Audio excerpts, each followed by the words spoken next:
sou produtor de moda formado pela Escola Técnica de Artes e hoje eu vou falar para vocês sobre transparência nos meios digitais para marcas de moda sustentáveis. Antes de falar da sustentabilidade na moda, eu acho que a gente tem que falar da sustentabilidade de um modo geral, numa escala global. Então, a sustentabilidade ela é baseada em 4 pilares principais.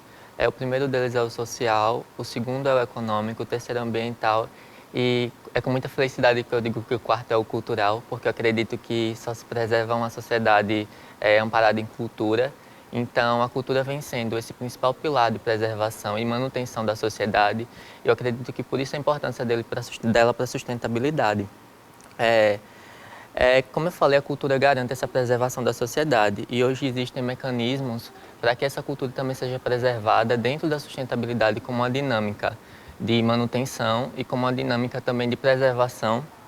Então, por isso, para garantir a preservação da cultura, a indústria criou mecanismos amparados de um desenvolvimento sustentável, que foi um acordo criado pela Organização das Nações Unidas em 2015, quando os 193 países que fazem parte da ONU, da Organização das Nações Unidas, entraram em um acordo onde desenvolveram 17 objetos de desenvolvimento sustentável para basear o desenvolvimento sustentável dentro dessa dinâmica de produção mundial, essa escala de produção, porque não tem como falar de produção sem falar de consumo. Então, falando da cadeia de produção, principalmente dentro da moda, que é a segunda maior indústria que polui, impacta negativamente o planeta, e quando eu falo da moda, eu falo da indústria têxtil. Em 2015, eles criaram essa agenda, que foi denominada de Agenda 2030, que foi um plano de ação em 15 anos para que esses objetos de desenvolvimento sustentável atuassem a nível global. E, a partir disso, outras iniciativas privadas acabaram nascendo. E essas iniciativas privadas hoje impactam diretamente na moda também.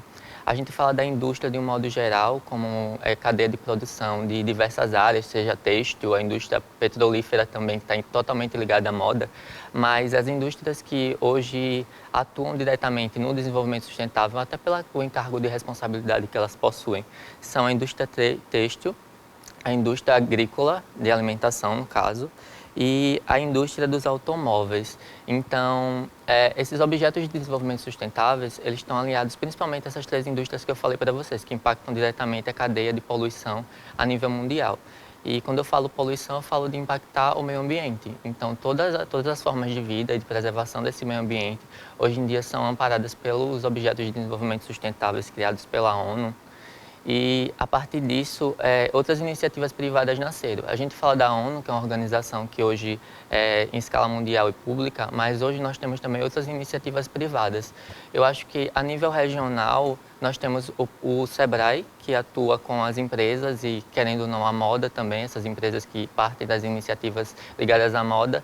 E nós temos também um selo a nível nacional, que foi trazido de outro país, é um selo latino, mas que hoje ele atua principalmente no Brasil, que é o selo B de certificação, selo B Corporation, ou Sistema B de certificação, que é um selo que garante que essas empresas, principalmente na moda, atuem ligadas ao desenvolvimento sustentável.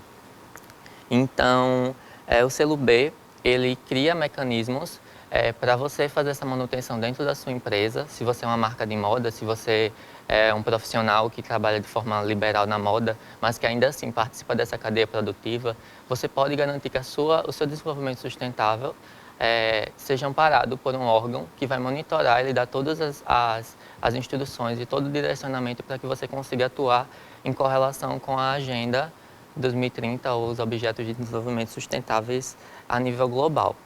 Então, essa escala que hoje atua a nível nacional, ela vem da escala de nível global e ela age em paralelo. Então, há uma consonância entre a Agenda 2030 e esses Objetos de Desenvolvimento Sustentáveis nacionais, e isso faz com que todo mundo trabalhe em uma orquestra para preservar e impactar positivamente o planeta.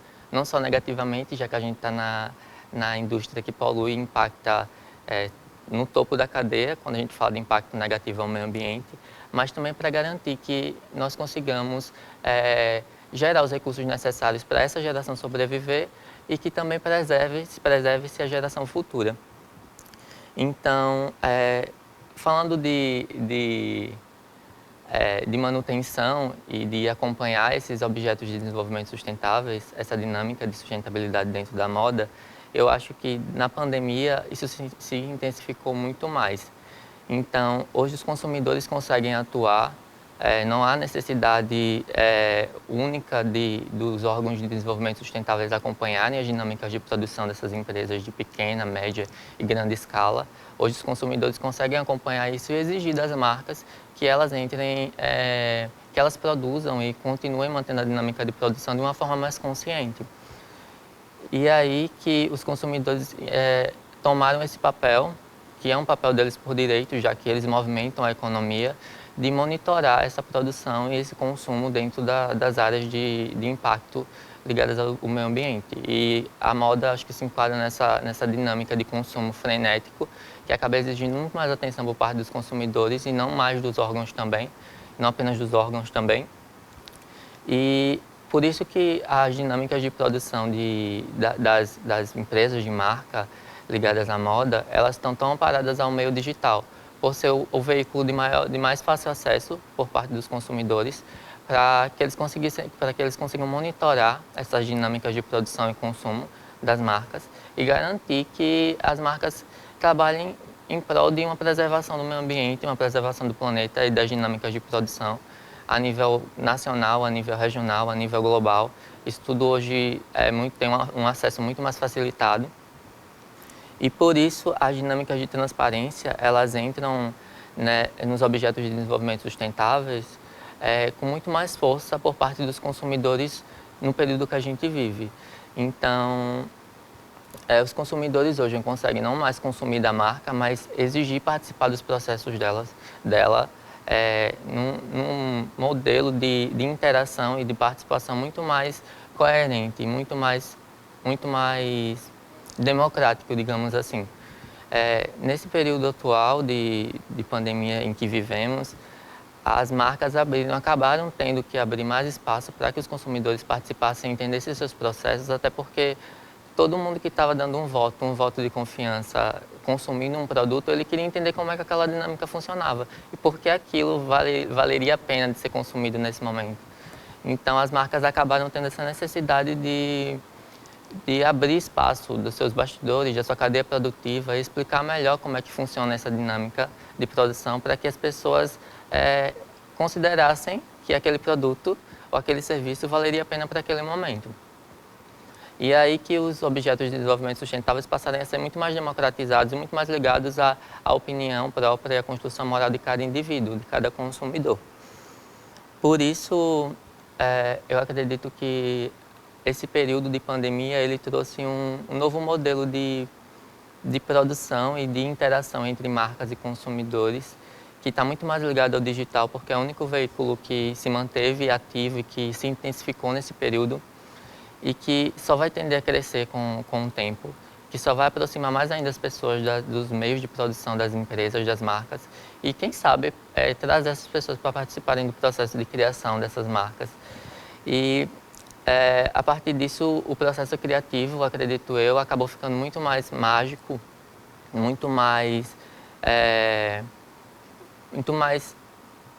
dinâmico, digamos assim, porque o consumidor passou a opinar diretamente no design, na ergonomia do produto, nas formas que aquele produto seria criado, como ele seria direcionado, as campanhas. Isso tudo teve que se readequar, ficou muito mais digitalizado, muito mais digital. E essas dinâmicas de produção e de criação acabaram tendo uma maior aproximação por parte das pessoas que consumiam, acabaram tendo também uma maior disseminação, digamos assim, porque as pessoas gostavam de entender como é que o produto era criado, gostavam de entender como é que aquele serviço se adequou à situação atual. E eles queriam realmente fazer com que aquela compra, aquele voto valesse a pena. E fazer com que aquilo, querendo ou não, se tornasse também uma forma de entretenimento, porque as pessoas no tempo livre em casa, começaram a entender como é que as coisas funcionavam, começaram a participar. A gente viu que teve uma crescente nas enquetes, nas perguntas ligadas ao próprio produto que a marca produzia, ao próprio serviço que o profissional disponibilizava. E isso trouxe uma crescente também no mercado criativo, porque algumas marcas ligaram as iniciativas à sua forma de produção e dessa forma também elas fortaleceram a dinâmica e a identidade da marca delas, fortaleceram a identidade da marca delas e trouxeram um novo modelo de criação e de produção para as marcas, para os seus empreendimentos. E isso só vai tender a crescer nesse período de reorganização, digamos assim, dos empreendimentos de moda. Existem vários mecanismos que garantem que essa interação aconteça de forma fluida com o consumidor.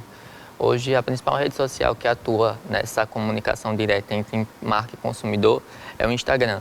E nós vemos que a crescente de marcas que nasceram na pandemia também foi surpreendente, porque as pessoas precisavam empreender, elas precisavam de uma nova forma de produção, uma nova alternativa de trabalho, de produção.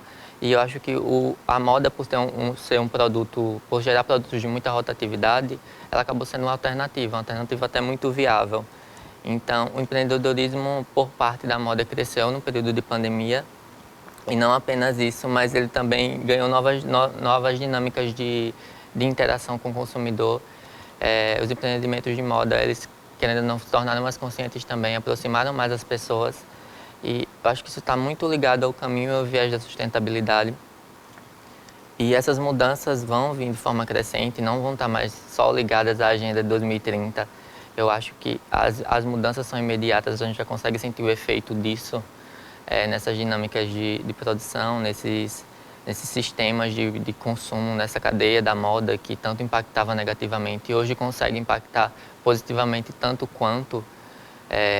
A gente vê que a autoestima das pessoas que empreendiam na moda teve uma baixa, mas também teve uma crescente, quando as pessoas começaram a entender o propósito da coisa e começaram a investir na identidade e na essência dos seus negócios, dos seus empreendimentos. E é um respiro de esperança que os objetos de desenvolvimento sustentável não estejam mais ligados a um relatório anual ou a uma organização específica, que hoje o consumidor possa se apropriar disso e possa exigir das marcas e dos negócios que eles ajam em consonância com isso tudo, que eles ajam em paralelo e que eles mantenham a consciência dos seus negócios e principalmente o propósito. Então foi isso que eu tinha para dizer sobre transparência nos meios digitais para marcas de moda sustentáveis. Eu gostaria de agradecer o convite, falar que essa foi meu objeto de pesquisa no meu trabalho de conclusão de curso e que esse objeto de pesquisa gerou uma marca chamada Derra Vera, que hoje empreende amparada no desenvolvimento sustentável. E gostaria de agradecer a todo mundo que viu e que quis entender um pouco mais sobre transparência da moda. E é isso.